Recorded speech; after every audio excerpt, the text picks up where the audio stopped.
Good morning. Who's ready for some more scribbling? I have my Micron Fine liners again. I always struggle with that word. But this time I'm trying this technique out with colored pencils. Last time, with the scribbly flowers, I used Posca markers. But I have a set of pencils that I got for Christmas, so I'm using these today. So many beautiful colors. All right, you'll see that I have 6 potted plants over to the left. These will be here for reference. I'm not necessarily trying to recreate them, but I do think it can be helpful to have something to glance at. So if you're following along with me, you might find it helpful to have some basic shapes to focus on.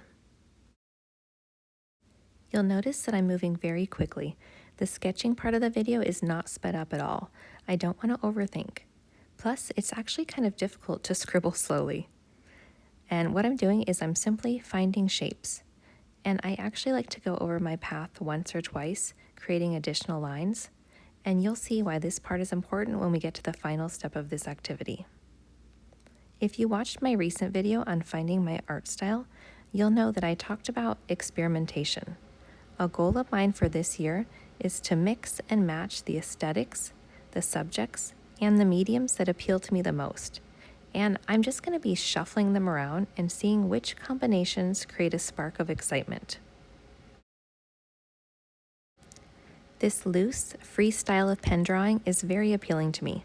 I mean, how often do you just let your hand stay relaxed and just glide your pen along the paper without worrying about the outcome? How often is perfection and precision the furthest thing from your mind? No erasers, no mistakes. It's truly a breath of fresh air, knowing that each little imperfection will actually add to the appeal rather than retract. And as of right now, I'm not actually sure what I'm going to be doing with this beyond just doodles in a sketchbook, but it has potential. I know it does. I just need to unlock it. Okay, so we're going to be finishing up here on plant number 6. And it took just about 2 minutes to sketch all 6 of them. So next we're just going to add a little bit of color. And I'm grabbing 3 different shades of green here. One of them has a little more yellow to it and another has some blue in it. Just kind of mix things up. And I'm still working very quickly, scribbling along, not paying much attention to whether I'm in the lines or not. You know, it's actually kind of funny though, all this mess. It's not as easy as you think, letting go of control. It took me quite a few tries and some crumpled paper before I could even finish a small sketch. It was challenging to know that the marks I just laid down were chaotic and all over the place, but I couldn't linger on the past. I needed to stay in the moment and keep moving forward. And honestly, in some weird way, I think it was a matter of me building up a touch of confidence and maybe even courage. It's scary creating something that you know isn't perfect and never will be, because, you know, it's not really meant to be.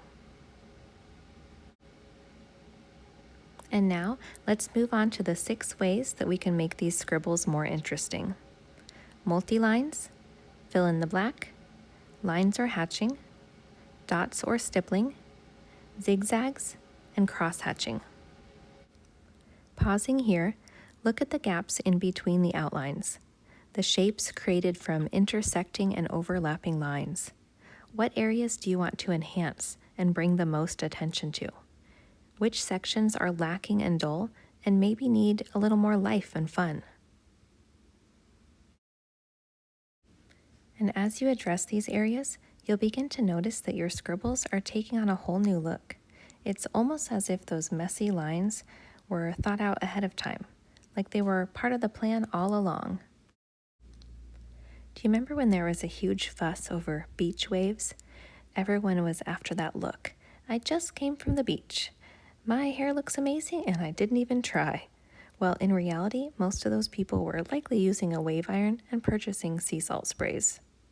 Not really sure what the point of that mini tangent was. But anyways, this is what I came up with. See if you can find where I used multi-lines, fill in the black, lines, dots, zigzags, and cross-hatching throughout the sketches. And if you haven't watched my scribble flower video, I'll have it linked below in the description so you can get more information on each of these 6 items. I see the last step of adding the details as sort of a way of reining in the chaos. It's like adding jewelry and makeup to an outfit, getting a little fancy. I tried a couple other variations, keeping the colored pencil within the lines, going darker with the colors, and I also revisited the Posca markers. And I really liked how these butterflies turned out with the pops of color from the Poscas. So next time, I think I might go with watercolor with the fine liners. And for subject matter, I'm thinking about trying a full outdoor scene, like a cottage on the hill. And let's see if the sparks fly. Thank you for watching.